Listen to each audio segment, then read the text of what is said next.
이번에 한국판 뉴딜 정책이 곧 나오죠? 제가 한번 옥석을 가려보려고 한번 이야기를 해봅니다. 먼저 한국판 뉴딜은 크게 두 분야가 있어요. 디지털 뉴딜 그리고 그린 뉴딜 이렇게 방향은 정해졌기 때문에 이와 관련된 기업들이 수혜를 받을 거다. 이거는 뭐 땅 짚고 헤엄치기로 누구나 알 수 있는 일입니다. 이제는 누가 수혜를 받는 거냐? 그 기업은 작전이 들어가 있는 주식이냐? 아니면 정말 사도 괜찮은 주식이냐? 이런 게 중요할 건데요. 우선 기업이 괜찮은지, 기업 가치 대비 주가는 비싸지는 않은지를 제가 알려드리겠습니다. 참고로 미리 말씀드리면 공정성을 위해서 저는 이 뉴딜 관련주 한 주도 안 살 겁니다. 사지도 않았고 앞으로 살 것도 아니에요. 그럼 진짜 실적으로 반영될까? 항상 그래왔듯이 이런 정책이 실적으로 반영되는 경우는 원래 많진 않아요. 물론 몇몇 수혜를 받는 기업들이 나오고 실적이 진짜로 오르는 기업들은 존재는 합니다. 그런데 주가가 많이 오르는 기업과 실적이 많이 오르는 기업이 서로 달랐었어요. 어떤 분야를 볼 것이냐? 우선은 뭐 디지털 뉴딜이라고 하면은 디지털 트랜스포메이션, 언택트 라이프, 스마트 헬스케어 이렇게 볼 수가 있을 거고요. 그린 뉴딜이다 그러면 도시 공간 생활 인프라 녹색 전환, 녹색 산업 생태계, 그리고 저탄소 에너지 이렇게 볼 수 있을 겁니다. 자, 그럼 먼저 기업부터 볼 건데요. 이 기업이 요새 지금 디지털 뉴딜로 핫했죠. 데이터 솔루션이에요. 이유는 왜 그러냐면 데이터 통합 솔루션 전문 업체다 이렇게 나왔는데 이 회사는 빅데이터 예측, 분석, 서버 네트워크, 시스템 통합 등 다양한 사업을 하고 있습니다. 하지만 이 차트랑 재무제표를 보면은 문제를 발견할 수가 있는데요. 3월 달에 주가가 1845원이고 최근 주가가 만 원을 넘었으니까 4개월 만에 주가가 5배가 올랐습니다. 너무 많이 올랐죠. 그래서 시가총액이 1486억이 됐는데 이 기업의 당기 순이익은 2017년이 마지막 흑자고요. 재작년, 작년 모두 적자입니다. 매출은 천억대로 상승했다고 하지만 상승폭이 큰 편은 아니고요. 사업 영역이 매력적이긴 해요, 솔직히 말하면. 하지만 적자 기업의 이익도 너무 낮고 주가가 5배나 올랐다라는 이유 때문에라도 투자 매력은 없는 곳입니다. 번째는 삼강 MNT인데요. 이유는 풍력발전기 구조물 제조업체라고 해서 친환경 에너지 수혜주가 아니냐 이런 이유로 올랐는데 실은 풍력발전 관련 기업이 굉장히 많이 있습니다. 그래서 꼭 이 기업이 수혜주다 이렇게 말하기 좀 모르겠어요. 그런데 언론과 주가는 여기를 좀 많이 몰려 있죠. 그래서 여기도 작전이 들어가 있는 거 아닌가 이렇게 보고 있습니다. 사업은 이제 조선 건조 블록 제작, 플랜트 풍력 구조물, 특수선 건조, 선박수리, 뭐 파이프 이런 사업들을 하는데 우선 차트를 보면 1730원에서 현재 5500원까지 한 3배가 올랐어요. 재무제표를 보면 매출은 급성장을 했습니다. 굉장히 많이 올랐어요, 최근에. 근데 영업이익이 3년 내내 적자였고, 당기순이익도 2년간, 1000억이 거의 적자가 났죠. 이런 기업입니다. 2018년에 유상증자, 그리고 3년간의 대출, 뭐 이런 걸로 현금을 계속 끌어당기고 있고 현재 가진 현금성 자산, 단기 금융 자산도 300억대 수준이에요. 그러니까 결국 뭐냐면 올해도 대출 등으로 현금을 끌어당겨야 하는 기업이거나 아니면 뭐 유상증자라든가 이런 게 터질 수가 있는 기업이다. 이럴 수 있는 거죠. 플랜트 풍력 구조물 매출 비중도 기업 내에서 30% 수준밖에 안 되고 매출도 1274억 수준이고요. 마진율을 계산하면 여기에서 수혜가 난다 하더라도 그냥 적자를 면할 수준으로밖에 보이지 않는 결국은 뭐냐면 이 기업은 조선업이 화랑이 오지 않는 한은 회생이 어려운 기업이기 때문에 이걸 수혜주다, 특히 실적 수혜주다 말하기에는 조금 어폐가 있는 것 같습니다. 세 번째는 하나솔루션이에요. 이유는 뭐냐면 태양광 수혜주다라고 해서 올랐어요. 셀 모듈 판매로부터 이제 발전 판매까지 수직 계열화가 돼 있다 이렇게 장점이 있고 또 수소 충전소, 뭐 수소 탱크 이런 관련도 지금 이슈가 되고 있습니다. 사업 분야는 석유화학, 가공, 유통, 태양광 등의 사업을 하고 있고 총 매출이 15조 7천억에서 태양광이 차지하는 비중은 9조 정도로 비중이 굉장히 큰 편이에요. 그래서 태양광 매출도 엄청 성장하고 있는데 5.2조, 7.8조, 9조 이런 식으로 지금 매출이 급성장하고 있다라는 면은 긍정적입니다. 관건은 뭐냐면 이 모듈 가격이 급락했다라는 거죠. 그래서 이게 수익성이 나느냐 이거에 대한 고민이 있고 현금성 자산, 단기 금융 자산이 1.5조가 있다라는 거는 그래도 안정적이면 그리고 하지만 다만 중국에 밀린 태양광 사업을 어떻게 수익성 있게 전환시킬 것이냐 요거에 대한 고민을 가져가는 게 실적에 대한 해답이 있겠죠. 차트를 보면은 3월에 9,000원에서 7월에 24,000원으로 2.5배 정도가 올랐어요. 그리고 시가총액이 이제 4조입니다, 4조. 그러니까 세력들이 건드릴 수 있는 기업은 아니고 누가 건드리냐 보면은 기관들이 건드리고 있어요. 기관의 순매수가 이어지고 있는 종목이다. 이렇게 보고 있고요. 하나케미칼 갤러리아랑 합병을 하면서 몸집을 굉장히 키웠습니다. 이렇게 되면 사업부가 여러 개가 되면서 한 사업부가 적자를 내도 나머지 사업부의 현금으로 메울 수가 있어요. 왜 합병을 해서 몸집을 키웠는지 생각해 봐야 되는 기업이기도 하고요. 태양광 사업에 대해서 제가 부정적인 시각이라서 좀 좋게 보고 있지는 않습니다. 한화큐셀이 작년 나스닥에서 상장 폐지돼서 합병되었다는 것도 있고, 수소 충전소가 도입되면 엄청난 인프라가 터지는데 여기서 과연 얼마나 수익이 나는지도 관건인 거예요. 진짜 수익이 제대로 나는 거냐를 봐야 되는 거죠. 그리고 부채 비율이 작년 54%에서 현재 115%로 급증했고요. 차입금이 작년 1조 7천억에서 올해 4조 3천억으로 급증했다. 그럼 지금 가지고 있는 현금성 자산은 그냥 다 빚이다 라고 보시면 됩니다. 네 번째 기업은 OCI입니다. 이유는 태양광용 폴리실리콘 때문에 그랬는데, 우선 사업을 기초화학, 카본화학, 에너지 사업을 하고 있는데, 매출 2조 6천억 중에서 폴리실리콘이 있는 기초화학 부분이 1조 3천억으로 매출의 47%를 차지합니다. 다만 이게 다른 사업부는 다 흑자인데 폴리실리콘 때문에 지금 기초화학 사업부가 작년에 2,485억 적자가 났어요. 그럼 관건은 뭐냐면 결국은 폴리실리콘이에요. 현물 가격이 2017년에 15.5달러, 2018년에 12.9달러, 2019년에 8.5달러로 중국발 공급 과잉에 의해서 가격이 급락하고 있습니다. 그래서 국내 생산은 중단한 상태가 됐고요. 그런데 여기가 그린 뉴딜 수혜주다. 좀 그쵸. 네. 자, 차트상으로는 약 2배 가까이 가격이 반등했고요. 뭐 물론 재무제표는 엉망입니다. 매출도 많이 줄었고요. 이익도 줄다가 적자로 전환된 상태다. 결론은 뭐냐면 태양광 폴리실리콘을 국가가 밀어준다고 성장할 수 있는 영역이 아니라는 거죠. 더 저렴한 중국의 GCL과 이제 캐파로 또 단가로 승부를 봐야 되는데 국가에서 엄청난 보조금을 밀어줘야 되는데 현실적으로는 어렵습니다. 다섯 번째 기업은 풍국주정이라고 하는데 전 처음 들어봤어요. 소주 뭐 재료회사 아닌가? 주정이라 그러면 보통 그런 회사들이거든요. 왜 그런가 봤더니 이유가 수소 원료 가스를 공급받아서 수소를 생산하는 SDG가 자회사에 있다라고 해서 굉장히 괜찮은 거구나 봤더니 이 자회사 매출이 45억이에요. 사업은 뭐냐면 풍국주정은 소주 원료가 되는 주정을 생산하는 기업으로 애초에 이 회사 자체는 그냥 매출과 이익이 안정적인 회사입니다. 근데 관건은 뭐냐면 이 자회사 덕분에 수혜주라고 하는데 자회사 매출이 너무 작아서 회사 매출과 수익에 큰 영향을 주기에는 힘들어 보이지 않냐. 자회사가 한 20배 정도 성장을 해야 되는데 수소라는 인프라 사업이 어떻게 터질지 모르니까 이거를 장담하기는 좀 힘들겠다라고 보는 거죠.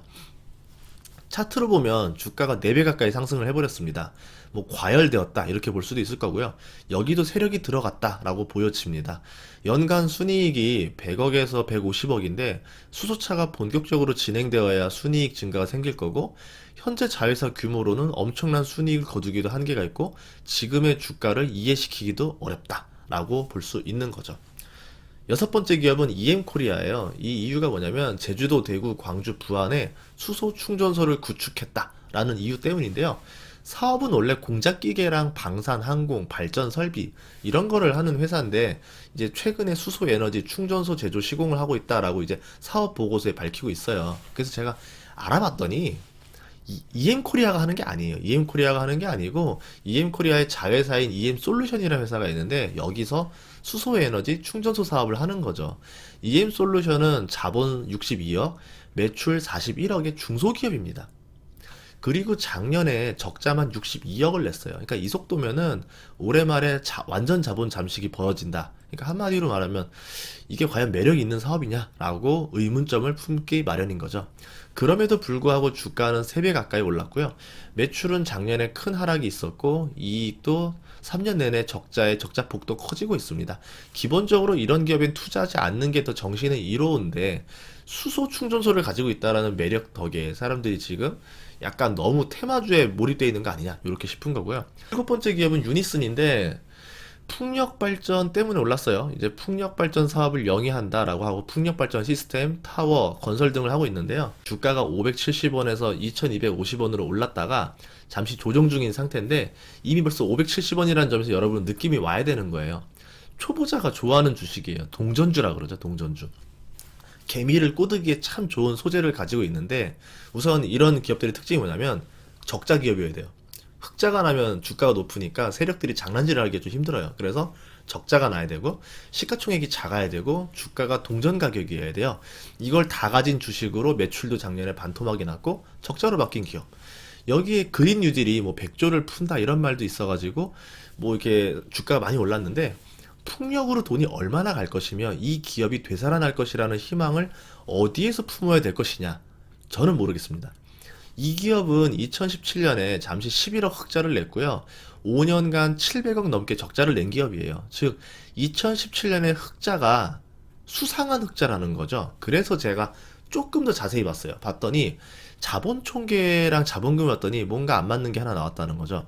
2016년 말에 부분 자본 잠식이 일어납니다.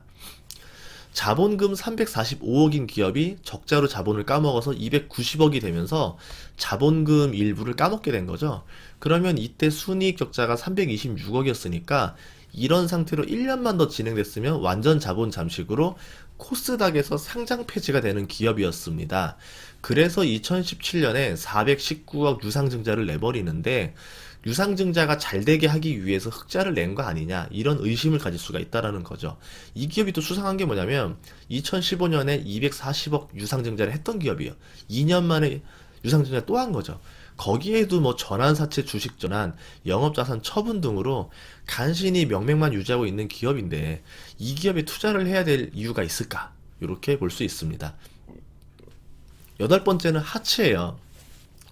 코로나로 인한 환기 시스템, 환기 청정기 수요, 그리고 그린 뉴딜 중에서 그린 리모델링 이슈가 있는 기업인데요. 사업이 렌지 후드, 빌트인 기기, 환기 시스템, 환기 청정기 사업, 레인지 후드 시장 1위 기업, 점유율 40%입니다. 환기 시스템 2위 기업입니다. 이 관건은 뭐냐면 이 하츠 대표님이 벽산건설 장남이에요. 그리고 벽산페인트, 벽산 대표를 겸임하고 있습니다. 그래서 건설사와 B2B 거래에 강했던 이유이기도 한 거였고요. 환기 시스템 경우에도 보면 매출 16% 수준으로 규모가 좀 있는 편이라 나름대로 실적으로도 승부 볼 수 있을 만한 회사가 아니었나 싶어요. 차트를 보면 주가가 2.5배가량 올랐고요. 그린 뉴딜 중에서 코로나랑 관련이 있기 때문에 이 공공시설 기관들의 환기 시스템 공사가 시작되지 않겠냐, 이런 기대감으로 상승한 걸로 알고 있습니다. 주가가 2.5배 넘게 오른 거는 매력이 없지만 그래도 이 기업 재무제표는 솔직히 말하면 매력이 좀 있어요. 우선 부채 비율이 17%로 안정적이고 매출이 약간씩 상승 중이고 꾸준히 흑자로 안정적인 사업을 하는 회사예요. 거기에다가 업계 1위, 2위 사업을 가지고 있는 거죠. 하지만 작년 당기순이익이 2017년에 절반밖에 안 돼가지고 이상하다, 이거 사업 마진 떨어진 건가? 라고 생각했다가 지나갈 뻔했죠. 하지만 투자자는 항상 가져야 되는 거, 제가 말하는 거 있죠. 의심을 가져야 된다 했었죠. 영업활동 현금 흐름이 작년에 큰 폭으로 상승합니다.